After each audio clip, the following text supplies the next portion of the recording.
ನೀವಿನ್ನೂ ನಮ್ಮ ಚಾನೆಲ್ಗೆ ಸಬ್ಸ್ಕ್ರೈಬ್ ಆಗಿಲ್ಲ ಅಂದ್ರೆ ಈ ಕೂಡಲೇ ಸಬ್ಸ್ಕ್ರೈಬ್ ಮಾಡಿ. ಸಬ್ಸ್ಕ್ರೈಬ್ ಆದ ನಂತರ ಪಕ್ಕದಲ್ಲೇ ಕಾಣುವ ಬೆಲ್ ಐಕಾನ್ ಪ್ರೆಸ್ ಮಾಡಿ.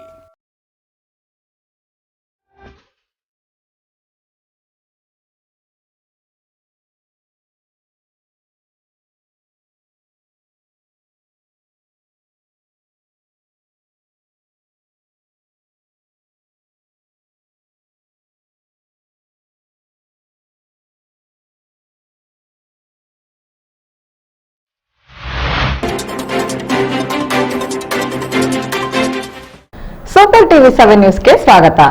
ಜೆಡಿಎಸ್ ಶಾಸಕರು ಸಂಸದರ ಜನಪ್ರಿಯತೆ ಸಹಿಸಲಾಗುತ್ತಿಲ್ಲ ಎಂದು ಎಸ್ ಸಚ್ಚಿದಾನಂದ ಮಂಡ್ಯದಲ್ಲಿ ದಳಪತಿಗಳ ವಿರುದ್ಧ ಆರೋಪಿಸಿದರು. ಸಂಸದೆ ವಿರುದ್ಧ ಜೆಡಿಎಸ್ ಶಾಸಕರ ಆರೋಪ ವಿಚಾರವಾಗಿ ಮಾತನಾಡಿದ ಅವರು, ಜೆಡಿಎಸ್ನವರು ಸೋಲಿನ ಹತಾಶೆಯಿಂದ ಇನ್ನೂ ಹೊರಬಂದಿಲ್ಲ. ಅದಕ್ಕಾಗಿ ಸುಮಲತಾ ಅವರನ್ನ ಟಾರ್ಗೆಟ್ ಮಾಡ್ತಿದ್ದಾರೆ. ಚುನಾವಣೆಗೆ ಇನ್ನೂ 3 ವರ್ಷ ಇದೆ. ಚುನಾವಣೆ ಬಂದಾಗ ಜನರ ಮುಂದೆ ಹೋಗೋಣ, ಆಗ ಜನರೇ ತೀರ್ಪು ಕೊಡ್ತಾರೆ. ಮೊನ್ನೆ ಸಭೆ ನೋಡಿದರೆ ಗೊತ್ತಾಗುತ್ತೆ. ಸಂಸದರನ್ನೇ ನೇರವಾಗಿ ಟಾರ್ಗೆಟ್ ಮಾಡ್ತಿದ್ದಾರೆ. ಜಿಲ್ಲೆಯಲ್ಲಿ ಸಂಸದರು ಜನಪ್ರಿಯತೆ ಗಳಿಸುತ್ತಿದ್ದಾರೆ. ಇದನ್ನ ಜೆಡಿಎಸ್ ಶಾಸಕರಿಗೆ ಸಹಿಸಲು ಆಗುತ್ತಿಲ್ಲ ಎಂದು ಕಿಡಿಕಾರಿದರು. ಮಂಡ್ಯ ಜಿಲ್ಲೆಯಲ್ಲಿ ಸಂಸದರು ಭಾಳ ಜನಮನ್ನಣೆಯನ್ನು ತಗೊಳ್ತಾ ಇರೋದು ಕೆಲವರಿಗೆ ಇಷ್ಟ ಇಲ್ಲ. ಕೆಲವು ಶಾಸಕ ದ್ವಯರು ಏನೇನು MP ಅವ್ರ ಬಗ್ಗೆ ಹೇಳಿಕೆ ಕೊಟ್ಟಿದ್ದಾರೆ. MP ಅವರು ಒಂದು ಜವಾಬ್ದಾರಿತನವನ್ನು ಅರಿತುಕೊಂಡು ಅವ್ರ ಕೆಲಸವನ್ನು ಅವ್ರ ನಿಟ್ಟಲ್ಲಿ ಮಾಡ್ತಾ ಇದ್ದಾರೆ. ಅವ್ರಿನ್ನೂ ಸೋಲೊಂದು ಹತಾಶೆಯಿಂದ ಇನ್ನೂ ಹೊರಗಡೆ ಬಂದಂಗೆ ಕಾಣ್ತಾ ಇಲ್ಲ. ದಯವಿಟ್ಟು ಇನ್ನೂ 3 ವರ್ಷ ಇದೆ, ಚುನಾವಣೆ ಬರುತ್ತೆ, ಆಗ್ಲೂ ಜನ ತೀರ್ಪಿಗೆ ಹೋಗೋಣ. ಜನ ದೇಶ ಮುಖ್ಯ. ಈಗ ಮೊನ್ನೆ ಸಭೆ ನೋಡಿದ್ರೆ ನಿಮಗೆ ಡೈರೆಕ್ಟ್ ಟಾರ್ಗೆಟ್ ಅಂತಾನೆ ಅನ್ಸುತ್ತೆ. ಹೌದು, ವೈಯಕ್ತಿಕವಾಗಿ ಈಗ ಅವ್ರಿಗೆ ಏನಾಗಿದೆ, MP ಅವ್ರು ಏನ್ ಮಾಡಿದ್ರು ಅದು ಒಳ್ಳೆ ಮಟ್ಟದಲ್ಲಿ ಸುದ್ದಿ ಆಗ್ತದೆ ಅನ್ನುವಂತ ಒಂದು, ಅವ್ರು ಮಾಡಿದ್ರೆ ಆಗ್ತಾ ಇಲ್ಲ ಅನ್ನುವಂತ ಒಂದು, ಮತ್ತೆ ಅವ್ರ ಬಗ್ಗೆ ಮಾತಾಡಿದ್ರೆ ಲೈಮ್ ಲೈಟ್ಗೆ ಬರ್ತೀವಿ ಅಂತ ಇದ್ರೂ ಇರ್ಬೋದೇನೋ ಮಾಡ್ತಾ ಇರ್ತಾರೆ. ದಯಮಾಡಿ ರಾಜಕಾರಣವನ್ನ ಬದಿಗಿಟ್ಟು ಸಂಸದರು ಮತ್ತು ಶಾಸಕರು ಜಿಲ್ಲಾಡಳಿತ ಜೊತೆಗೂಡಿ ಜಿಲ್ಲೆಗೆ ಬರಬೇಕಾದಂಥ ರೆಮಿಡಿಸಿವಿಯರ್, ವ್ಯಾಕ್ಸಿನ್ಗಳು, ಆಕ್ಸಿಜನ್ ಮತ್ತು ಮುಂದಿನ ದಿನಗಳಲ್ಲಿ ಮಂಡ್ಯಕ್ಕೆ 2-3 ಆಕ್ಸಿಜನ್ ಉತ್ಪಾದನಾ ಘಟಕಗಳನ್ನ ತರುವಲ್ಲಿ ನೀವೆಲ್ಲ ಈಗ ಹೋರಾಟ ಮಾಡಬೇಕಾಗುತ್ತೆ. ಹೆಲ್ತ್ ಎಮರ್ಜೆನ್ಸಿ ಅಂತ ಡಿಕ್ಲೇರ್ ಮಾಡ್ಕೊಂಡು ಈ ಸಂದರ್ಭದಲ್ಲಿ ವೈಯಕ್ತಿಕಗಳನ್ನ ಬಿಟ್ಟು ದಯಮಾಡಿ ಜಿಲ್ಲೆ ಎಲ್ಲ ಶಾಸಕರು ಮತ್ತೆ ಸಚಿವರು, ವಿಧಾನ ಪರಿಷತ್ ಸದಸ್ಯರು, ಸಂಸದರು ಒಗ್ಗಟ್ಟಾಗಿ ಒಂದ್ ಕಡೆ ಕೂತ್ಕೊಂಡು ಜಿಲ್ಲಾ ಮಟ್ಟದ ಅಧಿಕಾರಿಗಳನ್ನ ಕರೆದು ಏನೆಲ್ಲ ಜಿಲ್ಲೆಗೆ ಒಳ್ಳೆಯದನ್ನ ಮಾಡಬೇಕು, ಮತ್ತೆ ಸೋಂಕಿತರನ್ನ ಗುಣಪಡಿಸಲಿಕ್ಕೆ ಏನೇನೆಲ್ಲ ಸವಲತ್ತುಗಳು ಬೇಕು, ರಾಜ್ಯ ಮತ್ತು ಕೇಂದ್ರ ಸರ್ಕಾರದಿಂದ ತರುವಂತ ಕೆಲಸ ಮಾಡಬೇಕು. ಮಾಜಿ ಮುಖ್ಯಮಂತ್ರಿ ಎಸ್.ಎಂ. ಕೃಷ್ಣ ಅವರು ಕೊಡುಗೆಯಾಗಿ ನೀಡಿರುವ ಜಂಬೋ ಸಿಲಿಂಡರ್ಗಳನ್ನು ಜಿಲ್ಲಾ ಉಸ್ತುವಾರಿ ಸಚಿವರಾದ ಕೆ.ಸಿ. ನಾರಾಯಣಗೌಡರು ಜಿಲ್ಲಾಡಳಿತಕ್ಕೆ ಹಸ್ತಾಂತರ ಮಾಡಿದರು.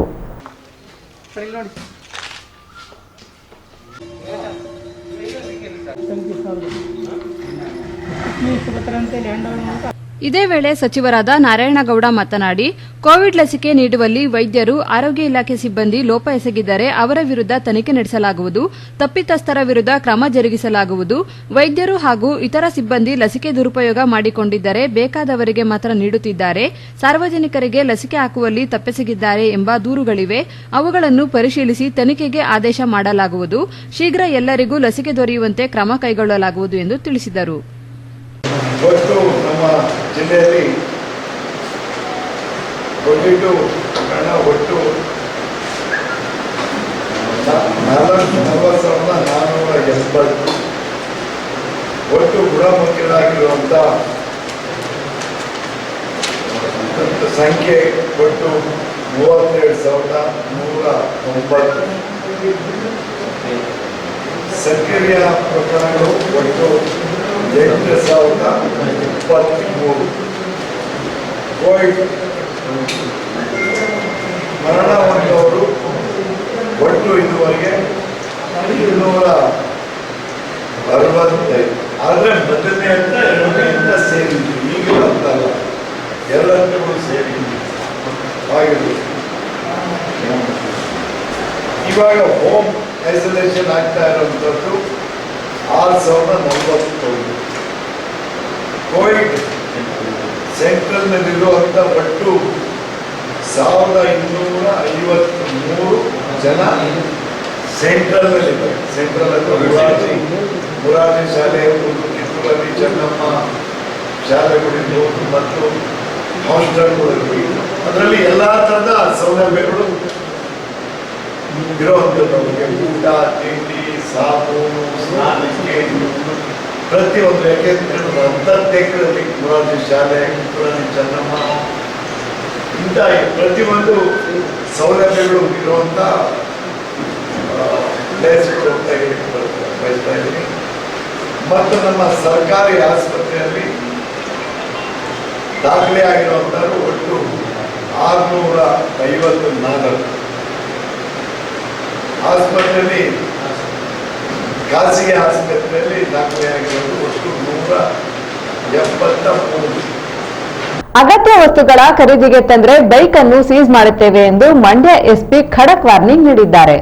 ಅಗತ್ಯ ವಸ್ತುಗಳ ಖರೀದಿಗೆ ನಡೆದುಕೊಂಡು ಹೋಗಬೇಕು. ಬೈಕ್ ತೆಗೆದುಕೊಂಡು ರಸ್ತೆ ಮೇಲೆ ಬಂದ್ರೆ ಸೀಸ್ ಮಾಡ್ತೀವಿ. ಸೀಸ್ ಮಾಡಿದ ಗಾಡಿಗಳನ್ನ ಕೋರ್ಟ್ನಲ್ಲೇ ಬಿಡಿಸಿಕೊಳ್ಳಬೇಕಾಗುತ್ತದೆ. ಕರ್ಫ್ಯೂ ಘೋಷಣೆ ಬಳಿಕ ಮಾಸ್ಕ್ ಧರಿಸದಕ್ಕೆ 16,776 ಕೇಸ್ ದಾಖಲಿಸಲಾಗಿದೆ. ಇಲ್ಲಿಯವರೆಗೆ 717 ಬೈಕ್ಗಳನ್ನು ಸೀಸ್ ಮಾಡಲಾಗಿದೆ. ಬೈಕ್ಗಳನ್ನು ಸೀಸ್ ಮಾಡಿದರೆ ಕೋರ್ಟಿನಲ್ಲೇ ಬಿಡಿಸಿಕೊಳ್ಳಬೇಕು. ಜಿಲ್ಲೆಯಲ್ಲಿ 11 ಚೆಕ್ಪೋಸ್ಟ್ಗಳನ್ನು ತೆರೆಯಲಾಗಿದ್ದು ಕಂದಾಯ ಇಲಾಖೆಯ ಅಧಿಕಾರಿಗಳ ಜೊತೆ ನಿಗಾ ವಹಿಸಲಾಗುವುದು. ಸಾರ್ವಜನಿಕರು ಸಹಕಾರ ನೀಡುವಂತೆ ಮನವಿ ಮಾಡಿದರು. 11 ಚೆಕ್ ಪೋಸ್ಟ್ ಇದೆ. ಈ 11 ಚೆಕ್ ಪೋಸ್ಟಲ್ಲಿ ರೆವಿನ್ಯೂ ಇಲಾಖೆ ಅಧಿಕಾರಿಗಳೊಂದಿಗೆ ಈ ಚೆಕ್ ಪೋಸ್ಟನ್ನು ಸ್ಥಾಪನೆ ಮಾಡಲಾಗುವುದು. ಇದಲ್ದಿರ ಡಿಸ್ಟ್ರಿಕ್ಟ್ ಒಳಗಡೆ ಸಹಿತ ಭಾಳಷ್ಟು ಚೆಕ್ ಪೋಸ್ಟ್ನ ಎಸ್ಟಾಬ್ಲಿಷ್ ಮಾಡ್ತೀವಿ. ಎಲ್ಲ ಗಾಡಿಗಳನ್ನ ಚೆಕ್ ಮಾಡ್ತೀವಿ. ಮತ್ತು ಈ ಸತಿ ಮೊದಲ ಸತಿಗಿನ ಈ ಸತಿ ಗಾಡಿಗಳ ಸೀಜರ್ಸು ಹೆಚ್ಚಿನ ಪ್ರಮಾಣದಲ್ಲಿ ಮಾಡ್ತೀವಿ. ಅದು ಅಂಗಡಿಗಳಿಗೆ ಹೋಗಬೇಕು ಅಥವಾ ಮೆಡಿಕಲ್ ಶಾಪ್ಗೆ ಹೋಗಬೇಕು ಅಂದರೆ ಅವರ ಏರಿಯಾದಲ್ಲಿರೋ ಅಂಗಡಿಗಳು ಮೆಡಿಕಲ್ ಶಾಪ್ಗೆ ನಡ್ಕೊಂಡು ಹೋಗಬೇಕು ಹೊರತು ಗಾಡಿಗಳನ್ನ ತಗೊಂಡು ವಿನಾಕಾರಣ ರೋಡ್ ಮೇಲೆ ಬಂದರೆ ಅಂಥ ಗಾಡಿಗಳನ್ನ ನಾವು ಸೀಸ್ ಮಾಡ್ತೀವಿ. ಈ ಸತಿ ನಾವು ಗಾಡಿಗಳನ್ನ ಸೀಸ್ ಮಾಡಿದ್ರೆ PF ಹಾಕ್ತೀವಿ. PF ಹಾಕಿ ಇದನ್ನು ಕೋರ್ಟಿಂದ ಅವ್ರು ಬಿಡಿಸ್ಕೊಳ್ಬೇಕು. ಸೊ ಸಾರ್ವಜನಿಕರಲ್ಲಿ ವಿನಂತಿ ಏನಂದರೆ ವಿನಾಕಾರಣ ರೋಡಿಗೆ ಬಂದು ಆಮೇಲೆ ನಮ್ಮ ಗಾಡಿ ಬಿಡಿ ಅಂತ ಪೊಲೀಸವ್ರ ಮೇಲೆ ಒತ್ತಾಯ ಮಾಡಬೇಡಿ. ಒಂದು ಇದಲ್ದಿರ ಭಾಳಷ್ಟು ಕಡೆ ರಸ್ತೆಗಳನ್ನ ನಾವು ಕ್ಲೋಸ್ ಮಾಡ್ತಾಯಿದ್ದೀವಿ. ಬಿಕಾಸ್ ಎಲ್ಲಿ ನಾವು ಓಡಾಡೋದಕ್ಕೆ ಅನ್ನೆಸೆಸರಿ ಓಡಾಡಬಾರ್ದು, ಎಲ್ಲ ಕಡೆ ನಾವು ಪೊಲೀಸ್ ಡಿಪ್ಲಾಯ್ಮೆಂಟ್ ಮಾಡೋಕ್ಕಾಗಲ್ಲ. ಭಾಳಷ್ಟು ರಸ್ತೆಗಳು ಸಹಿತ ಕ್ಲೋಸ್ ಆಗಿರುತ್ತೆ. ಆ್ಯಂಡ್ ನಮ್ಮಲ್ಲಿ ನಮ್ಮ ಪೊಲೀಸವ್ರಿಗೆ ಇಲ್ಲಿವರೆಗೂ 84 ಜನಕ್ಕೆ ಪಾಸಿಟಿವ್ ಬಂದಿದೆ. ಅದರಲ್ಲಿ 22 ಜನ ಡಿಸ್ಚಾರ್ಜ್ ಆಗಿದ್ದಾರೆ. 62 ಜನ ಇನ್ನೂ ಆ್ಯಕ್ಟಿವ್ ಆಗಿ ಕೋವಿಡ್ ಪಾಸಿಟಿವ್ ಇದ್ದಾರೆ. ಬಟ್ ಎಲ್ಲ ಹೋಮ್ ಐಸೋಲೇಷನಲ್ಲಿದ್ದಾರೆ. ಆ್ಯಂಡ್ ನಮ್ಮ ಪೊಲೀಸ್ ಫ್ಯಾಮಿಲಿ ಮೆಂಬರ್ಸ್ 62 ಜನಕ್ಕೆ ಸೋಂಕಿತರಾಗಿದ್ದರು. ಅದರಲ್ಲಿ 23 ಜನ ಗುಣಮುಖವಾಗಿ ಮನೆ ಸೇರಿಕೊಂಡಿದ್ದಾರೆ. ಇನ್ನು 38 ಜನ ಇನ್ನೂ ಆ್ಯಕ್ಟಿವ್ ಇದ್ದಾರೆ. They are also mostly in home isolation. ನಮ್ಮಲ್ಲಿ ಹೆಚ್ಚಿನ ಪ್ರಮಾಣದಲ್ಲಿ ಪೊಲೀಸರಿಗೆ ವ್ಯಾಕ್ಸಿನೇಷನ್ ಆಗಿರೋದ್ರಿಂದ ಹಿಂದಿನ ಸಲದಕ್ಕಿಂತ ಈ ಸಲ ನಮ್ಮಲ್ಲಿ ಅಂಥ ಪಾಸಿಟಿವ್ ಆದರೂ ಅಂಥ ಸಿಂಪ್ಟಮ್ಸ್ ಕಾಣಿಸ್ತಾ ಇಲ್ಲ. ಇದಲ್ದಿರ ಈ ಲಾಕ್ಡೌನ್ ಬಂದ್ ಆದಾಗಿಂದ ನಾವು ಹಲವಾರು ಕೇಸಸ್ಗಳನ್ನ ಹಾಕಿದ್ದೀವಿ. ಇವಾಗ ಮಾಸ್ಕ್ ಕೇಸಸ್ ಇರ್ಬೋದು. ಇದನ್ನು ಮಾಸ್ಕ್ ಮತ್ತು ಸೋಷಿಯಲ್ ಡಿಸ್ಟೆನ್ಸ್ 16,776 ಕೇಸ್ಗಳು ದಾಖಲೆ ಮಾಡಿದ್ದೀವಿ. 17th ಯಾವಾಗ ಲಾಕ್ಡೌನ್ ಸ್ಟಾರ್ಟ್ ಆಗುತ್ತೋ ಆ ದಿನದಿಂದ. ಅದಲ್ದಿರ ಬೇರೆ ಬೇರೆ ಹೆಡ್ಸಲ್ಲಿ NDMA ಆ್ಯಕ್ಟ್ ಇರ್ಬೋದು, ಎಪಿಡೆಮಿಕ್ ಆ್ಯಕ್ಟ್ ಇರ್ಬೋದು, ಇತರೆ ಪ್ರಕರಣಗಳು 310 ಪ್ರಕರಣಗಳನ್ನು ದಾಖಲೆ ಮಾಡಿದ್ದೀವಿ. ಮತ್ತು ಇದಲ್ದಿರ 717 ಗಾಡಿಗಳನ್ನ ಸೀಸ್ ಮಾಡಿದ್ವಿ ನಿನ್ನೆವರೆಗೂ. ಮದ್ದೂರು ತಾಲೂಕಿನ ಕೋಡಿಹಳ್ಳಿ ಗ್ರಾಮದಲ್ಲಿ 1 ವಾರದ ಹಿಂದೆ ಬಿರುಗಾಳಿ ಮಳೆಗೆ ಬಿದ್ದಿದ್ದ ವಿದ್ಯುತ್ ಕಂಬವನ್ನು ತೆರವುಗೊಳಿಸಿದ ಹಿನ್ನೆಲೆಯಲ್ಲಿ ಸಂಚಾರಕ್ಕೆ ತೊಂದರೆಯಾಗಿದೆ ಎಂದು ಆರೋಪಿಸಿ ಗ್ರಾಮಸ್ಥರು ಪ್ರತಿಭಟನೆ ಮಾಡಿದರು. ವಿದ್ಯುತ್ ಕಂಬ ರಸ್ತೆಯಲ್ಲಿ ಬಿದ್ದಿರುವುದರಿಂದ ಸಂಚಾರಕ್ಕೆ ತೊಂದರೆಯಾಗಿದೆ. ಇದರಿಂದ ಈ ಭಾಗದಲ್ಲಿ ಸಮರ್ಪಕವಾಗಿ ವಿದ್ಯುತ್ ಇಲ್ಲದ ಕಾರಣ ಬೆಳೆಗಳನ್ನು ಬೆಳೆಯಲು ವಿದ್ಯುತ್ ಇಲ್ಲದೆ ನೀರಿಗೆ ಅಭಾವ ಉಂಟಾಗಿದೆ. ಈ ಸಂಬಂಧ ಹಲವಾರು ಬಾರಿ ಸೆಸ್ಕಾಂ ಅಧಿಕಾರಿಗಳಿಗೆ ದೂರು ನೀಡಿದರೂ ಯಾವುದೇ ಪ್ರಯೋಜನವಾಗಿಲ್ಲ ಎಂದು ಆರೋಪಿಸಿದರು. ಖಾಸಗಿ ಬಸ್ ನಿಲ್ದಾಣದಲ್ಲಿ ವಾಸ್ತವ್ಯ ಹೂಡಿದ್ದ ನಿರ್ಗತಿಕರಿಗೆ ಬೆಡ್ಶೀಟ್ ಮತ್ತು ಟವಲ್ಗಳನ್ನು ಮಂಡ್ಯ ರಕ್ಷಣಾ ವೇದಿಕೆ ಸಹಯೋಗದೊಂದಿಗೆ ಶ್ರೀರಂಗಪಟ್ಟಣದಲ್ಲಿ ವಿತರಿಸಲಾಯಿತು. ಮಂಡ್ಯ ರಕ್ಷಣಾ ವೇದಿಕೆಯ ಜಿಲ್ಲಾಧ್ಯಕ್ಷ ಶಂಕರ್ ಬಾಬು ನೇತೃತ್ವದಲ್ಲಿ ಆರ್ಕೆ ಎಂಟರ್ಪ್ರೈಸಸ್ ವತಿಯಿಂದ ಪವನ್ ರಾಮಕೃಷ್ಣರ ಸಹಕಾರದೊಂದಿಗೆ ಪಟ್ಟಣದ ಖಾಸಗಿ ಬಸ್ ನಿಲ್ದಾಣದಲ್ಲಿ 100ಕ್ಕೂ ಹೆಚ್ಚು ನಿರ್ಗತಿಕರಿಗೆ ಟವಲ್ ವಿತರಿಸಿದರು. ಲಾಕ್ಡೌನ್ ಸಂದರ್ಭದಲ್ಲಿ ಕೆಲಸವಿಲ್ಲದೆ ಸಂಕಷ್ಟಕ್ಕೆ ಸಿಲುಕಿ ಪರದಾಡುತ್ತಿರೋ ಈ ನಿರ್ಗತಿಕರು ಮಲಗಲು ಒಂದು ಬೆಡ್ಶೀಟ್ ಟವಲ್ ಇಲ್ಲದೆ ಇರೋದನ್ನು ಕಂಡು ಬೆಡ್ಶೀಟ್ ಮತ್ತು ಟವಲ್ಗಳನ್ನು ಖರೀದಿಸಿ ತಂದು ನಿರ್ಗತಿಕರಿಗೆ ಸಿಹಿ ತಿಂಡಿಯ ಜೊತೆ ವಿತರಣೆ ಮಾಡಿ ಮಾನವೀಯತೆ ಮೆರೆದರು. ತಾಯಂದಿರ ದಿನದ ಅಂಗವಾಗಿ ಏನು ನಿರ್ಗತಿಕರು ಬಡವರಿದ್ದಾರೆ ಅವರಿಗೆ ಆರ್ಕೆ ಎಂಟರ್ಪ್ರೈಸಸ್ ಗಳಂಗೂರು ಪವನ್ ಅವರ ಕಡೆಯಿಂದ ಮಂಡ್ಯ ರಕ್ಷಣಾ ವೇದಿಕೆ ಸಹಯೋಗದೊಂದಿಗೆ ಈ ಬೆಡ್ಶೀಟು ಟವಲು ಈ ನಿರ್ಗತಿಕರಿಗೆಲ್ಲ ಕೊಡುವಂಥ ಪ್ರಯತ್ನ ಮಾಡ್ತಾ ಇದ್ದೀವಿ. ಈ ಕೊರೋನಾದಲ್ಲಿ ರಾತ್ರಿ ಹೊತ್ತು ಸರಿಯಾಗಿ ಇಲ್ಲಿ ಬಂದು ನೋಡಿದ್ವಿ. ಸೊಳ್ಳೆ ಕಡತದಲ್ಲಿ ನಿದ್ದೆ ಮಾಡಿಕಾಗದೆ ಪಾಪ ಪೇಚಾಡ್ತಾ ಇದ್ರು. ಅದನ್ನ ಮನಗಂಡು ನಮ್ಮ ಆರ್ಕೆ ಎಂಟರ್ಪ್ರೈಸ್ ಪವನ್ ಅವರು ಅವ್ರಿಗೆ ಕೊಡಬೇಕು, ಏನಾದ್ರು ಸಮಾಜಕ್ಕೆ ಮಾಡಬೇಕು ಅನ್ನೋ ದೃಷ್ಟಿಲಿ ಇವತ್ತೊಂದು ದಿನ ಮಂಡ್ಯ ರಕ್ಷಣಾ ವೇದಿಕೆ ಮತ್ತು ಆರ್ಕೆ ಎಂಟರ್ಪ್ರೈಸ್ ವತಿಯಿಂದ ಈ ಬೆಡ್ಶೀಟ್ಗಳನ್ನ ಟವಲ್ಗಳನ್ನ ಈ ನಿರ್ಗತಿಕರಿಗೆ ಕೊಡ್ತಾ ಇದ್ದೀವಿ ಸರ್. ನೋಡಿದಂಥ ಬಲ್ಲವರು ಇಂಥ ನಿರ್ಗತಿಕರನ್ನ ಗಮನಿಸಿ ಅವ್ರಿಗೆ ಅನುಕೂಲ ಮಾಡಿಕೊಡ್ಬೇಕು. ಈಗ ಲಾಕ್ಡೌನ್ ಮಾಡಿದ್ದಾರೆ, ಅವ್ರಿಗೆ ಒಂದು ಊಟಕ್ಕೂ ಕಷ್ಟ ಆಗ್ತಾ ಇದೆ. ಡೈಲಿ ಅವ್ರಿಗೆ ಏನು ಬೇಕು ಆಗುಗಳನ್ನ ನೋಡಿ ಗಮನಿಸ್ಕೊಂಡು ಈ ಲಾಕ್ಡೌನಲ್ಲಿ ಇಂಥ ಜನಗಳನ್ನ ಕಾಪಾಡೋದು ನಮ್ಮ ಕರ್ತವ್ಯ ಆಗಿದೆ ಸರ್. ಈ ಸಂದರ್ಭದಲ್ಲಿ ಜಿಲ್ಲಾಧ್ಯಕ್ಷ ಶಂಕರ್ ಬಾಬು, ಆರ್ಕೆ ಎಂಟರ್ಪ್ರೈಸಸ್ ಮಾಲೀಕ ಪವನ್, ಕಾರ್ಯಕರ್ತರಾದ ಬಾಳೆಹಣ್ಣು ಮಂಜುನಾಥ್ ಕುಮಾರ್ ಸೇರಿದಂತೆ ಇತರರಿದ್ದರು. ವಾಹನ ಸಂಚಾರಕ್ಕೆ ಸಂಪೂರ್ಣ ಬ್ರೇಕ್ ಹಾಕಿದ್ದು ಬೆಳ್ಳಂಬೆಳಗ್ಗೆ ಫೀಲ್ಡ್ಗಿಳಿದ ಪೊಲೀಸರು ಪ್ರತಿ ರಸ್ತೆಗೂ ಬ್ಯಾರಿಕೇಡ್ ಹಾಕಿದ್ದಾರೆ. ನಗರದಲ್ಲಿ ಅನಗತ್ಯವಾಗಿ ಬೈಕ್ನಲ್ಲಿ ಸಂಚರಿಸುತ್ತಿರುವವರಿಗೆ ಪೊಲೀಸರು ಬಿಸಿ ಮುಟ್ಟಿಸಿದರು. ಬೆಳಗ್ಗೆಯಿಂದ ನೂರಾರು ಬೈಕ್ಗಳನ್ನು ಸೀಸ್ ಮಾಡಿ ಠಾಣೆಗೆ ಕೊಂಡೊಯ್ದರು.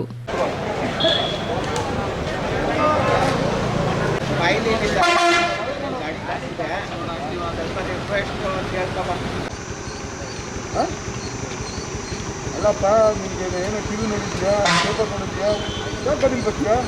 ಇನ್ನಿಂದ 100 ಜನ ಹಾಕೊಂಡಿರ್ತೀಯಾ?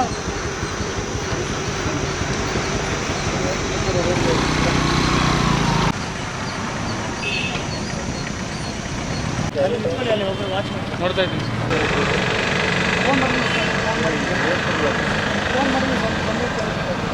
ನಗರದ ಹೊಸಹಳ್ಳಿ ಸರ್ಕಲ್ನಲ್ಲಿ ಪೊಲೀಸರಿಂದ ನಾಕಾಬಂದಿ ನಿರ್ಮಿಸಿದ್ದು, ಪೊಲೀಸರ ಕಣ್ತಪ್ಪಿಸಿ ಬೈಕ್ನಲ್ಲಿ ಓಡಾಡುತ್ತಿದ್ದವರಿಗೆ ಸೀಸ್ ಮಾಡಿದರು.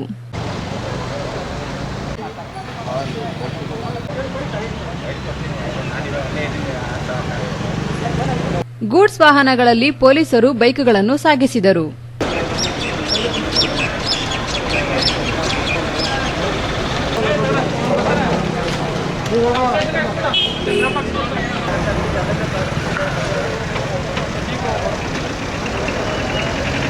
ಶ್ರೀರಂಗಪಟ್ಟಣದಿಂದ ಒಳಬಾರದಂತೆ ಮತ್ತು ಹೊರ ಹೋಗದಂತೆ ಪೊಲೀಸರು ಶ್ರೀರಂಗಪಟ್ಟಣದಲ್ಲಿ ಬ್ಯಾರಿಕೇಡ್ ಅಳವಡಿಸಿದರು.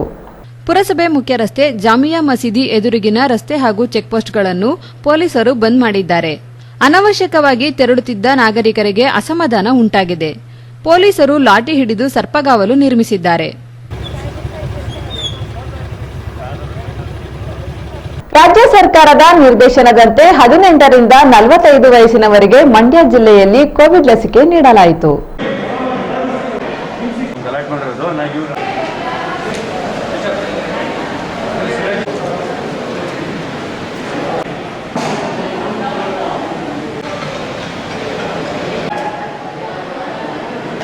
ಮಂಡ್ಯ ಜಿಲ್ಲೆಯಾದ್ಯಂತ ಎಬೋವ್ 18 ಇಯರ್ಸ್ ಇಂದ 44 ವರ್ಷದವರೆಗೆ ಚುಚ್ಚುಮದ್ದನ್ನು ಕೋವಿಡ್ ವ್ಯಾಕ್ಸಿನೇಷನ್ನ ಸ್ಟಾರ್ಟ್ ಮಾಡಿದ್ದೀವಿ. ಸೊ ಇಡೀ ಜಿಲ್ಲೆಯಲ್ಲಿ ಮಂಡ್ಯ ಮೆಡಿಕಲ್ ಕಾಲೇಜು ಮತ್ತು 6 ತಾಲೂಕು ಆಸ್ಪತ್ರೆಗಳಲ್ಲಿ ಮಾತ್ರ ನಾವು ಅದನ್ನು ಕೊಡ್ತಾ ಇದ್ದೀವಿ. ಸೊ ನಮ್ಮ ಇಡೀ ಜಿಲ್ಲೆಯಲ್ಲಿ ನಮಗೆ 8,33,267 ಎಬೋವ್ 18 ಇಯರ್ಸ್ ಟು 44 ಇಯರ್ಸ್ ಇದ್ದಾರೆ. ಸೊ ಈಗ ನಮಗೆ ಬಂದಿರುವಂಥದ್ದು 7.5 ಅಂದರೆ 7,500 ಡೋಸಸ್ ಬಂದಿದೆ. ಅದನ್ನು ತಾಲೂಕು ಹಾಸ್ಪಿಟಲ್ಸ್ ಮತ್ತು ಮೆಡಿಕಲ್ ಕಾಲೇಜಿಗೆ ನಾವು ಕೊಟ್ಟಿದ್ದೀವಿ. ಅವರಿಗೆ ಆದಂಥ ಸಪ್ರೇಟ್ ಸೆಷನ್ ನಡೆಯುತ್ತೆ. ಎಬೋವ್ 45 ಇಯರ್ಸ್ ಏನಿದ್ದಾರೆ ಅವರಿಗೆ ಬೇರೆ ಅಂತ ಸೆಷನ್ ನಡೆಯುತ್ತದೆ. ಸೊ ಅವರಿಗೆ ಆದಂಥ ಕೋಡ್ ಬೇರೆ ಇರುತ್ತೆ, ಇವರಿಗೆ ಆದಂಥ ಎಬೋವ್ 18 ಇಯರ್ಸ್ಗೆ ಇರುವಂಥದ್ದು ಕೋಡ್ ಕೂಡ ಸಪ್ರೇಟ್ ಇರುತ್ತೆ. ಸೊ ಎಬೋವ್ 44 ಇಯರ್ಸ್ ಅಂದರೆ ಎಬೋವ್ 45 ಇಯರ್ಸ್ ಅವ್ರಿಗೆ ಈಗೇನು ನಮಗೆ 12,000 ವ್ಯಾಕ್ಸಿನ್ ಡೋಸಸ್ ಬಂದಿದೆ. ಸೊ ಅದನ್ನು ಆಲ್ಮೋಸ್ಟ್ ಸೆಕೆಂಡ್ ಡೋಸ್ಗೆ ನಾವು ಅದನ್ನು ಉಪಯೋಗಿಸ್ತಾ ಇದ್ದೀವಿ. ಯಾರು ಫಸ್ಟ್ ಡೋಸ್ ತೊಗೊಂಡಿದ್ದಾರೋ ಎಬೋವ್ 45 ಇಯರ್ಸ್ ಅವರಿಗೆ ಸೆಕೆಂಡ್ ಡೋಸ್ಗೆ ಮಾತ್ರ ಉಪಯೋಗಿಸ್ತಾ ಇದ್ದೀವಿ. ಸೊ ಇದು ನಮ್ಮ ಜಿಲ್ಲೆಯಲ್ಲಿ ನಡೀತಾ ಇದೆ. ಮಂಡ್ಯ ಜಿಲ್ಲೆ ಮಳವಳ್ಳಿ ತಾಲೂಕು ಹಲಗೂರು ಗಡಿ ಭಾಗವಾದ ದಳವಾಯಿ ಕೋಡಿಹಳ್ಳಿಯ ಚೆಕ್ಪೋಸ್ಟ್ನಲ್ಲಿ ಬಿಗಿ ಭದ್ರತೆ ಮಾಡಲಾಗಿತ್ತು. ಮಂಡ್ಯ ಜಿಲ್ಲಾ ಸಶಸ್ತ್ರ ಮೀಸಲು ಪಡೆಯ ಪೊಲೀಸ್ ನಿರೀಕ್ಷಕರಾದ ಶ್ರೀ ಸತೀಶ್ ಹಾಗೂ ಮಳವಳ್ಳಿ ಗ್ರಾಮಾಂತರ ಸರ್ಕಲ್ ಇನ್ಸ್ಪೆಕ್ಟರ್ ಧನ್ರಾಜ್ ಸ್ಥಳಕ್ಕೆ ಭೇಟಿ ನೀಡಿ ಪರಿಶೀಲಿಸಿದರು. ಹಲಗೂರು ಸಬ್ ಇನ್ಸ್ಪೆಕ್ಟರ್ ಮಾರುತಿ ತಮ್ಮಣ್ಣನವರ್ ಭಾನುವಾರ ರಾತ್ರಿ ಮುಂಜಾಗ್ರತಾ ಕ್ರಮವಾಗಿ ಸಿಬ್ಬಂದಿಯೊಡನೆ ಹಲಗೂರು ಸರ್ಕಲ್ನಲ್ಲಿ ಕೂಡ ಪೋಸ್ಟ್ ನಿರ್ಮಿಸಿದರು. ಅಲ್ಲದೆ ರಾಮನಗರ ಜಿಲ್ಲೆಯ ಗಡಿ ಭಾಗವಾದ ಹೊನಗನಹಳ್ಳಿ ಚೆಕ್ಪೋಸ್ಟ್ನಲ್ಲೂ ಕೂಡ ಬಿಗಿ ಭದ್ರತೆ ಮಾಡಲಾಗಿತ್ತು. ಅನವಶ್ಯಕವಾಗಿ ತಿರುಗಾಡುತ್ತಿದ್ದ ವಾಹನಗಳನ್ನು ಕೂಡ ತಡೆದು ಪರಿಶೀಲಿಸಿದರು.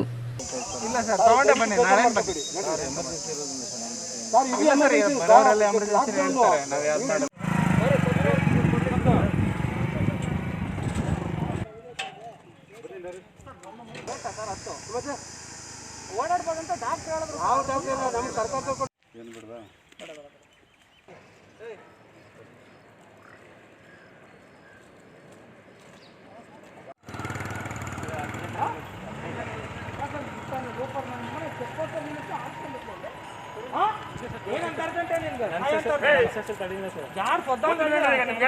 ಹಲಗೂರು ಗ್ರಾಮ ಪಂಚಾಯಿತಿ ಸದಸ್ಯರಾದ ರವಿ ಮಾತನಾಡಿ, ಸರ್ಕಾರದ ಆದೇಶದಂತೆ 15 ದಿನಗಳ ಕಾಲ ಯಾವುದೇ ವಾಹನಗಳು ಕಾರಣವಿಲ್ಲದೆ ಹೊರಗೆ ಬಂದರೆ ದಂಡ ವಿಧಿಸುತ್ತಾರೆ. ಮನೆಯಿಂದ ಯಾರೂ ಹೊರಗೆ ಬರಬಾರದು. ಹಲಗೂರು ಪೊಲೀಸ್ ಠಾಣೆಯ ಸಿಬ್ಬಂದಿ ವರ್ಗದವರು ಒಳ್ಳೆಯ ಬಿಗಿ ಭದ್ರತೆಯನ್ನು ಮಾಡಿದ್ದಾರೆ. ಸಾರ್ವಜನಿಕರಲ್ಲಿ ಒಂದು ಮನವಿ, ನಿಮಗೆ ಕೈ ಮುಗಿದು ಹೇಳಿಕೊಳ್ಳುವೆ, ಯಾರೂ ಕೂಡ ಅನವಶ್ಯಕವಾಗಿ ಮನೆಯಿಂದ ಹೊರಗೆ ಬರಬೇಡಿ ಎಂದು ಮನವಿ ಮಾಡಿದರು. ಸರ್ಕಾರ ಇವತ್ತು ಜಾರಿ ಮಾಡಿರುವಂಥ ಲಾಕ್ಡೌನ್ ಭಾಳ ಯಶಸ್ವಿಯಾಗಿ ನಮ್ಮ ಹಲಗೂರು ನಡೀತಿದೆ. ನಮ್ಮ ಹಲಗೂರು ಪಟ್ಟಣದಲ್ಲಿ ದಿನನಿತ್ಯ ಒಂದು 500ರಿಂದ 600 ದ್ವಿಚಕ್ರ ವಾಹನಗಳು ಇಲ್ಲಿ ಬಂದು ಹೋಗ್ತಾ ಇದ್ವಿ. ನಮ್ಮ ಹಲಗೂರು ಪಟ್ಟಣದಲ್ಲಿ ಸಾವಿರಾರು ದ್ವಿಚಕ್ರ ವಾಹನಗಳು ಮತ್ತು 4 ವೀಲರ್ ವಾಹನಗಳು ಬೇಕಾದಷ್ಟು ಬಂದು ಹೋಗ್ತಾ ಇತ್ತು. ಬಟ್ ಈಗ ಸರ್ಕಾರ ಮಾಡಿರುವಂಥ ಈ ಕಟ್ಟುನಿಟ್ಟಿನ ಕ್ರಮಗಳಿಂದ ದ್ವಿಚಕ್ರ ವಾಹನಗಳ ಓಡಾಟ ದಟ್ಟಣೆ ಕಡಿಮೆ ಆಗಿದೆ. ಪೊಲೀಸ್ ಇಲಾಖೆ ಕೂಡ ಕೆಲವು ಅನಾವಶ್ಯಕವಾಗಿ ತಿರುಗಾಡ್ತಿದ್ದಂಥ ದ್ವಿಚಕ್ರ ವಾಹನಗಳನ್ನೆಲ್ಲ ಸೀಜ್ ಮಾಡಿದ್ದಾರೆ. ಹೀಗಾಗಿ ಜನಗಳು ಅವಶ್ಯಕತೆ ಇದ್ದರೆ ಮಾತ್ರ ಮನೆಯಿಂದ ಹೊರಗೆ ಬಂದು ತಮ್ಮ ಬೇಕಾದಂಥ ಸಾಮಗ್ರಿಗಳನ್ನ ಪರ್ಚೇಸ್ ಮಾಡಿ ಹೋಗಬೇಕು. ಬೆಳಗಿನ ಜಾವ 6ರಿಂದ 10 ಒಳಗಡೆ ತಮಗೆ ಬೇಕಾದಂಥ ದಿನನಿತ್ಯ ಸಾಮಗ್ರಿಗಳನ್ನ ಪರ್ಚೇಸ್ ಮಾಡಿ ಮನೆಗೆ ಸೇರ್ಕೊಳ್ಬೇಕು. ದೈಹಿಕ ಅಂತರ ಕಾಪಾಡ್ಕೊಳ್ಬೇಕು, ಸ್ಯಾನಿಟೈಸರ್ ಹಾಕಬೇಕು ಮತ್ತು ಮಾಸ್ಕ್ಗಳನ್ನ ಕಡ್ಡಾಯವಾಗಿ ಧರಿಸಿ ತಮ್ಮ ವ್ಯಾಪಾರ ವಹಿವಾಟಿನಲ್ಲಿಗೆ ವ್ಯಾಪಾರಸ್ಥರು ಕೂಡ ಮಾಡಬೇಕೆಂದು ವಿನಂತಿಸಿ ಇಲ್ಲಿ ಒಂದು ಮನವಿ, ತಮ್ಮಲ್ಲಿ ಕೈ ಮುಗಿದು ಮನವಿ ಮಾಡಿಕೊಡ್ತೀವಿ. ದಯವಿಟ್ಟು ಹಲಗೂರಿನಲ್ಲಿ ಸಾಂಕ್ರಾಮಿಕ ರೋಗ ಬಹಳಷ್ಟು ಹೆಚ್ಚುತ್ತಾ ಇದೆ. ಹಾಗಾಗಿ ಯಾರೂ ಕೂಡ ಮನೆಯಿಂದ ಈಚೆಗೆ ಬರದೇ ಮನೆಯಲ್ಲೇ ಇದ್ದು ಆರೋಗ್ಯವನ್ನು ಕಾಪಾಡಿಕೊಳ್ಬೇಕಾಗಿ ವಿನಂತಿಸ್ತೇನೆ. ಈ ಸಂದರ್ಭದಲ್ಲಿ probationary PSI Naresh Kumar, ASI Chandrappa, ASI Siddashetty ಸಿಬ್ಬಂದಿಗಳು ಹಾಜರಿದ್ದರು. ಕೃಷ್ಣರಾಜಪೇಟೆ ತಾಲೂಕಿನ ಕಿಕ್ಕೇರಿ ಹೋಬಳಿಯ ಹಳ್ಳಿಗಳಿಗೆ ಆಸ್ಪತ್ರೆಗಳಿಗೆ ಶ್ರೀ ಸುಬ್ರಹ್ಮಣ್ಯ ಸೇವಾ ಟ್ರಸ್ಟ್ ಅಧ್ಯಕ್ಷ ಹಾಗೂ ಜೆಡಿಎಸ್ ಪಕ್ಷದ ಯುವ ನಾಯಕ ಬಿಎಂ ಕಿರಣ್ ಅವರಿಂದ 20,000 ಮಾಸ್ಕ್ ವಿತರಿಸಲಾಯಿತು.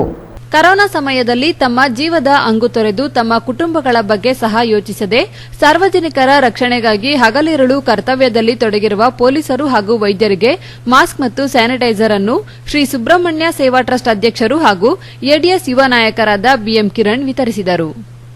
ನಂತರ ಎಪಿಎಂಸಿ ಮಾಜಿ ಅಧ್ಯಕ್ಷರು ಹಾಲಿ ನಿರ್ದೇಶಕರಾದ ಐನೂರಹಳ್ಳಿ ಮಲ್ಲೇಶ್ ಮಾತನಾಡಿ, ಬಿಎಂ ಕಿರಣ್ ಅವರು ಕಳೆದ 1 ವರ್ಷದಿಂದ ಹೋಬಳಿಯ ಜನತೆಗೆ ಕೈಲಾದ ಸಹಾಯ ಮಾಡ್ತಾ ಲಾಕ್ಡೌನ್ ಸಂದರ್ಭದಲ್ಲಿ ಹೋಬಳಿಯ ಎಲ್ಲಾ ಹಳ್ಳಿಗಳಲ್ಲಿ ಬಡವರನ್ನು ಗುರುತಿಸಿ ಫುಡ್ ಕಿಟ್ ವಿತರಿಸಿದರು. ಅದೇ ರೀತಿ ಈ ಬಾರಿ ಅಂಕನಹಳ್ಳಿ, ಸಾಸಲು, ಐನೂರಹಳ್ಳಿ, ಕಿಕ್ಕೇರಿ, ಆನೆಗೊಳ ಗ್ರಾಮಗಳಿಗೆ ಆಸ್ಪತ್ರೆಗಳಿಗೆ ಮಾಸ್ಕ್ ವಿತರಿಸಿದ್ದಾರೆ. ರಾಜ್ಯದಲ್ಲೇ ಮಹಾಮಾರಿ ಕರೋನಾ ಹೆಚ್ಚುತ್ತಿದ್ದು ಎಲ್ಲಾ ಸಾರ್ವಜನಿಕರು ಮಾಸ್ಕ್ ಮತ್ತು ಸ್ಯಾನಿಟೈಸರ್ ಬಳಕೆ ಮಾಡುವಂತೆ ಹಾಗೂ ಸಾಮಾಜಿಕ ಅಂತರ ಕಾಪಾಡಿಕೊಂಡು ಆರೋಗ್ಯವಂತ ಸಮಾಜ ನಿರ್ಮಾಣ ಮಾಡುವಂತೆ ತಿಳಿಸಿದರು. ಈ ಕರೋನಾ ಮಹಾಮಾರಿ ಬಂದಿರೋದ್ರಿಂದ ಪ್ರತಿ ಗ್ರಾಮಕ್ಕೂ ಕಿಕ್ಕೇರಿ ಹೋಬಳಿಯ ಎಲ್ಲ ಗ್ರಾಮಗಳಿಗೂ ಉಚಿತವಾಗಿ ಮಾಸ್ಕು ಮತ್ತು ಸ್ಯಾನಿಟೈಸರ್ನ ಪ್ರತಿ ಹಳ್ಳಿಗೂ ಹೋಗಿ ಈ ಕೊರೋನಾ ಇದ್ದರೂ ಕೂಡ ಅವರು ಜೀವನ ಲೆಕ್ಕಿಸದೆ ಎಲ್ಲ ಗ್ರಾಮಗಳಿಗೂ ಹೋಗಿ ಎಲ್ಲ ಜನತೆ ಚೆನ್ನಾಗಿರಲಿ ಅಂತ ಬಿಟ್ಟು ಸ್ಯಾನಿಟೈಸರು ಮಾಸ್ಕ್ನ ವಿತರಣೆ ಮಾಡ್ತಾ ಇದ್ದಾರೆ. ಅವರಿಗೆ ದೇವರು ಅವ್ರಿಗೆ ಮತ್ತು ಅವ್ರ ಕುಟುಂಬಕ್ಕೆ ದೇವರು ಆರೋಗ್ಯ ಐಶ್ವರ್ಯ ಕೊಟ್ಟು ಇನ್ನು ಮುಂದಿನ ದಿನಗಳಲ್ಲಿ ಹೆಚ್ಚಿನ ಅಧಿಕಾರ ಕೊಡಲಿ. ಇಂಥ ಪುಣ್ಯಾತ್ಮರು ಪ್ರತಿ ಹೋಬಳಿಲೂ ಇರಲಿ. ಯಾಕೆಂತಂದರೆ ಸುಮ್ಮನೆ ಯಾರು ಜನಸೇವೆ ಮಾಡೋಕ್ಕಾಗಲ್ಲ.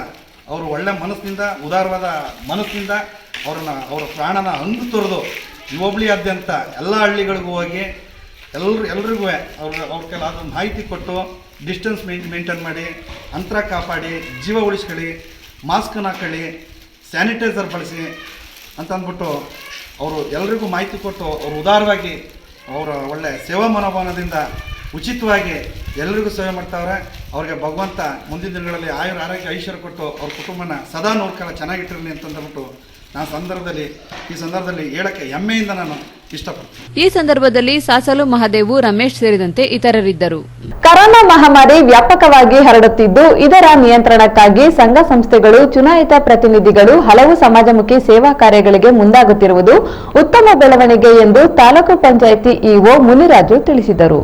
ಮದ್ದೂರು ತಾಲೂಕಿನ ರುದ್ರಾಕ್ಷಿಪುರ ಗ್ರಾಮದಲ್ಲಿ ತಾಲೂಕು ಪಂಚಾಯಿತಿ ಸದಸ್ಯ ಚೆಲುವರಾಜು ಅಭಿಮಾನಿಗಳ ಬಳಗದ ವತಿಯಿಂದ ಆಯೋಜಿಸಿದ್ದ 25,000 ಮಾಸ್ಕ್ ವಿತರಣೆ, ಕದಲೂರು ಹಾಗೂ ಕೆ ಹೊನ್ನಲಗೆರೆ ಜಿಲ್ಲಾ ಪಂಚಾಯಿತಿ ವ್ಯಾಪ್ತಿಯ ಗ್ರಾಮಗಳಿಗೆ ಸ್ಯಾನಿಟೈಸರ್ ಸಿಂಪಡಣೆ ಕಾರ್ಯಕ್ರಮಕ್ಕೆ ಚಾಲನೆ ನೀಡಿ ಮಾತನಾಡಿದ ಅವರು, ಎರಡನೇ ಮಹಾಮಾರಿ ಕರೋನಾದಿಂದಾಗಿ ಜನರು ಆರ್ಥಿಕ ಸಂಕಷ್ಟ ಪರಿಸ್ಥಿತಿ ಎದುರಾಗಿದ್ದು, ಗ್ರಾಮೀಣ ಪ್ರದೇಶದಲ್ಲೂ ವೈರಸ್ ವ್ಯಾಪಕವಾಗಿ ಹರಡಿ ಸೋಂಕಿತರು ಹೆಚ್ಚಳವಾಗಿರುವ ಹಿನ್ನೆಲೆಯಲ್ಲಿ ಸಂಘ ಸಂಸ್ಥೆಗಳು ಮಾಸ್ಕ್ ವಿತರಿಸುವ ಜೊತೆಗೆ ಗ್ರಾಮಗಳಿಗೆ ಸ್ಯಾನಿಟೈಸರ್ ಸಿಂಪಡಿಸುತ್ತಿರುವುದು ಇತರರಿಗೆ ಮಾದರಿಯಾಗಿದೆ ಎಂದು ಬಣ್ಣಿಸಿದರು. ಸರ್ಕಾರ ಕೆಲವು ಸುಮಾರು ನಿರ್ಬಂಧಗಳನ್ನ ಏರಿ ಇವತ್ತಿಂದ ಅತಿ ಹೆಚ್ಚು ಸ್ಟ್ರಿಕ್ಟ್ ಮಾಡಿ ಏನು 144 ಮತ್ತು ಲಾಕ್ಡೌನ್ ಜಾರಿ ಮಾಡಿದೆ. ಈ ಒಂದು ಸಂದರ್ಭದಲ್ಲಿ ನಾವು ಏನಾದರೂ ನಮ್ಮ ಕೈಲಾದಷ್ಟು ಸಹಾಯನ ಈ ಗ್ರಾಮೀಣ ಪ್ರದೇಶಕ್ಕೆ ಮತ್ತು ತೀರಾ ಹಿಂದುಳಿದವ್ರಿಗೆ ಮತ್ತು ಅತಿ ಹೆಚ್ಚು ಆರೋಗ್ಯನ ನೋಡ್ಕೊಳ್ಳಾಗದಂಥ ವ್ಯಕ್ತಿಗಳನ್ನ ಗಮನದಲ್ಲಿ ಇಟ್ಕೊಂಡು ಏನಾದರೂ ಒಂದು ಮಾಡೋಣ ಅಂತಂದಾಗ ನಮಗೆ ಮೊದಲನೇದಾಗಿ ಒಳಗದ್ದೆ ಈ ಮಾಸ್ಕು ಈ ಕೊರೋನಾ ವೈರಸ್ನ ಕನಿಷ್ಠ ಅಂದ್ರೆ ಒಂದು 70% ಅವಾಯ್ಡ್ ಮಾಡುತ್ತೆ ಅಂತ ನಾವು ಕೆಲವೊಂದು ಇತರುಗಳಲ್ಲಿ ನಿಮ್ಮಂಥ ಮೀಡಿಯಾಗಳಲ್ಲೆಲ್ಲ ನೋಡ್ತಿದ್ವಿ. ಸ್ಯಾನಿಟೈಸರ್ನು ಕಾಮನಾಗಿ ಎಲ್ಲ ಮಾಡ್ತಾ ಇರ್ತಾರೆ, ಬಟ್ ಮಾಸ್ಕ್ಗಳಿಗೆ ಫಸ್ಟ್ ಟೈಮು ತುಂಬ ದಾನಿಗಳಿದ್ರು ನಾಮೊಂದು ತಾಮೊಂದು ಅಂತ.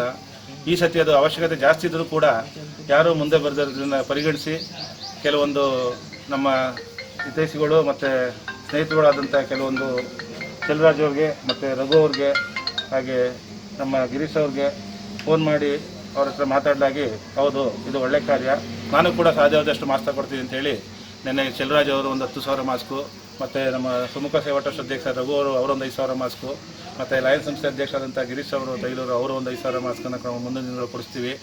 ನೀವು ಈಗೇನೆ ಯಾವುದೇ ಕಾರಣಕ್ಕೂ ಈ ಕೊರೋನಾ ಅನ್ನೋದು ಎಷ್ಟು ದಿನ ಇರುತ್ತೋ ಅಲ್ಲಿವರೆಗೂ ಸಾಧ್ಯವಾದಷ್ಟು ರೀತಿಯಲ್ಲಿ ಹಂಚ್ತಾ ಇರಿ. ಮತ್ತು ಇನ್ನೇನಾದರೂ ಅತಿ ಹೆಚ್ಚು ಅವಶ್ಯಕತೆ ಇದೆ ಅಂದಾಗ ನಮ್ಗೆ ಇನ್ಫಾರ್ಮ್ ಮಾಡಿ, ನಾವು ಕೊಡಿಸ್ತಾ ಇರ್ತೀವಿ. ನೀವು ಯಾವುದೇ ಕಾರಣಕ್ಕೂ ಇಂಥ ಹಳ್ಳಿಗಳು ಇಷ್ಟೇ ಹಳ್ಳಿಗಳು ಅಂತ ಒಂದು ಇದನ್ನು ನಿಬಂಧನೆ ಹಾಕೊಳ್ಳದೇ ಎಲ್ಲಿ ಅವಶ್ಯಕತೆ ಇದೆಯೋ ಅಲ್ಲಿ ಕಡೆಗೆಲ್ಲ ನೀವು ಕೂಡ ಇದನ್ನು ಹಂಚಿ ಅಂತ ಹೇಳಿದ್ದಾರೆ. ಹಾಗೆ ಸ್ಯಾನಿಟೈಸರ್ ವಿಷಯ ಬಂದಾಗ ನಮ್ಮ ಸ್ನೇಹಿತರಾದಂಥ ಕಿರಣ್ ರವರು ನಾನು ಕೂಡ ಸ್ಯಾನಿಟೈಸರ್ ನನ್ನ ಸ್ವಂತ ಖರ್ಚಿಂದ ಮತ್ತು ನಾನು ವೈಯಕ್ತಿಕವಾಗಿ ನಾನು ಮಾಡ್ಕೊಡ್ತೀನಿ ಅಣ್ಣ ಅಂತೇಳಿ ಅವರು ಕೂಡ ಮುಂದೆ ಬಂದರು. ಇದಕ್ಕೆ ಪ್ರತ್ಯಕ್ಷವಾಗಿ ಮತ್ತು ಪರೋಕ್ಷವಾಗಿ ನಮ್ಮ ಇನ್ನೊಬ್ಬರು ಗ್ರಾಮ ಪಂಚಾಯತ್ ಸದಸ್ಯ ಹುಣಸೆಮರದೊಡ್ಡಿ ಆದಂಥ ಗೀತಾ ಚಂದ್ರಶೇಖರ್ ಅವರು ಹಾಗೂ ಕೋಡಳ್ಳಿ ಅಪ್ಪೇಗೌಡರು ಕೂಡ ಎನ್ಮೇಗೌಡರು ಕೂಡ ಅದಕ್ಕೆ ಸಪೋರ್ಟ್ ಮಾಡಿದ್ರು. ಹಾಗೆ ಇದು ಮುಂದುವರೆದ ಭಾಗವಾಗಿ ಈ ಮಿನಿ ಸ್ಯಾನಿಟೈಸರ್, ಏಕೆಂದರೆ ಅದನ್ನು ಜೋಬಲ್ಲಿ ಇಟ್ಕೊಂಡು ಒಯ್ಬೋದು, ಯಾವಾಗ ಬೇಕಾವಾಗ ಎಲ್ಲಂದ್ರಲ್ಲಿ ಯೂಸ್ ಮಾಡ್ಕೊಳ್ಬೋದು ಒಂದು ಕಾನ್ಸೆಪ್ಟ್ ಇಟ್ಕೊಂಡು ನಮ್ಮ ಇನ್ನೊಬ್ಬರು ಸ್ನೇಹಿತರಾದಂಥ ಹೊಸಳ್ಳಿ ದೊಡ್ಡಿ ಸುನೀಲ್ ಕುಮಾರ್ ಅವರು ಕೂಡ ಸ್ಯಾನಿಟೈಸರು ಮತ್ತು N95 ಮಾಸ್ಕ್ಗಳನ್ನು ಕೂಡ ಅವರು ಒಂದು 1,000 ಚಿಲ್ಲರೆ N95 ಮಾಸ್ಕ್ಗಳನ್ನ ಕೊಡಿಸಿದ್ದಾರೆ. ಅವನ್ನು ಕೂಡ ಎಲ್ಲರಿಗೂ ಹಂಚ್ಕೊಂಡು ಮತ್ತು ಯಥಾಸ್ಥಿತಿ ಎಲ್ಲಿ ಗಂಟ ಸಾಧ್ಯನೋ ಅಲ್ಲಿ ಗಂಟ ಸ್ಯಾನಿಟೈಸರ್ ಮಾಡಿಸ್ಕೊಂಡು ಇಂಥ ಹಳ್ಳಿ ಇಂಥ ಊರು ಇಂಥ ವ್ಯಾಪ್ತಿ ಅನ್ನೋದನ್ನು ಮರೆತು ಎಲ್ಲಿ ನಮ್ಮ ಕಂಟೋನ್ಮೆಂಟ್ ಝೋನ್ ಅಂತ ಕನ್ಸಿಡರ್ ಮಾಡಿದ್ದಾರೆ ಮತ್ತು ಲಾಕ್ಡೌನು ಏನು ಸೀಲ್ ಡೌನ್ ಮಾಡಿದ್ದಾರೆ ಮತ್ತು ಎಲ್ಲಿ ಪಾಸಿಟಿವ್ ಕೇಸಸ್ ಯಥೇಚ್ಛ ಬರ್ತಿದೆಯೋ ಅಲ್ಲಿಗೆ ನಾವು ತಕ್ಷಣಕ್ಕೆ ಸ್ಪಂದಿಸಿ ಆ ಊರಿಗೆ ಏನು ಬೇಕೋ ಸ್ಯಾನಿಟೈಸರಿಂದ ಹಿಡಿದು ಮಾಸ್ಕಿಂದ ಹಿಡಿದು ಸತತವಾಗಿ ಈ ಮಾರಣಾಂತಿಕ ಏನು ನಾವು ಕೊರೋನಾ ಅಂತ ಹೇಳಿದ್ವಿ ಅದನ್ನು ಇಮ್ಮೆಟ್ಟವರೆಗೂ ನಾವು ಜೊತೆಲಿದ್ದು ಒಗ್ಗಟ್ಟಾಗಿ ಕೆಲಸನ ಮುಂದುವರಿಸ್ಕೊಳ್ತೀವಿ ಅಂತ ಹೇಳಿಕ್ಕೆ ನಾನು ಭಾಳ ಇಷ್ಟಪಡ್ತೀನಿ. ಈ ವೇಳೆ ಗ್ರಾಮ ಪಂಚಾಯಿತಿ ಉಪಾಧ್ಯಕ್ಷೆ ಸಾವಿತ್ರಮ್ಮ, ಗ್ರಾಮ ಪಂಚಾಯಿತಿ ಸದಸ್ಯರಾದ ಆರ್ಎಸ್ ಕಿರಣ್, ದೀಪಾ ಚಂದ್ರಶೇಖರ್, ಹನುಮೇಗೌಡ, ಸರಸ್ವತಿ, ಶಂಕರ್, ಸತ್ಯಭಾಮ, ಅನಿತಾ, ಸ್ವಾಮಿ, ಪಿಡಿಒ ಸತೀಶ್, ವೃತ್ತ ನಿರೀಕ್ಷಕ ಬಿಆರ್ ಗೌಡ ಸೇರಿದಂತೆ ಇತರರಿದ್ದರು. ಲಾಕ್ಡೌನ್ ಹಿನ್ನೆಲೆಯಲ್ಲಿ ನಾಗರಿಕರು ಕೋತಿಗಳಿಗೆ ಬ್ರೆಡ್ ಹಾಗೂ ಬಿಸ್ಕೆಟ್ ಅನ್ನು ವಿತರಿಸಿದರು. ಪಟ್ಟಣದ ವಿವಿಧೆಡೆಗಳಲ್ಲಿ ಕೋತಿ ಸಂತತಿಗೆ ನಾಗರಿಕರು ಆಹಾರ ವಿತರಣೆ ಮಾಡಿದರು.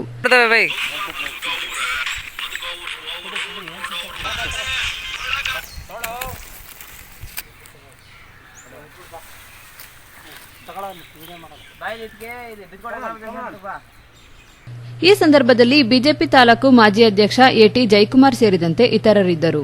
ಹೊಳಲು ಸರ್ಕಾರಿ ಆಸ್ಪತ್ರೆಯ ವೈದ್ಯರು ಸರಿಯಾಗಿ ಕರ್ತವ್ಯಕ್ಕೆ ಹಾಜರಾಗುತ್ತಿಲ್ಲ ಮತ್ತು ಕೋವಿಡ್ ವ್ಯಾಕ್ಸಿನೇಷನ್ ಅನ್ನು ತಮಗೆ ಇಷ್ಟ ಬಂದವರಿಗೆ ನೀಡುತ್ತಿದ್ದಾರೆ ಎಂಬ ಆರೋಪ ಕೇಳಿಬರುತ್ತಿದೆ. ನೀನೇನಿಲ್ಲ ಚೆನ್ನಾಗಿ ಹೇಳ್ತೀಯ, ನೀನ್ ಬೇಡ, ನೀನ್ ವಿಡಿಯೋ ಮಾಡಕ್ಕೆ ಫಸ್ಟ್ ಅಲ್ಲ ಅಧ್ಯಕ್ಷರು ಇದು ನೋಡ್ತಾ ಇರೋದಿರ್ಲಿಕ್ಕಲ್ಲ,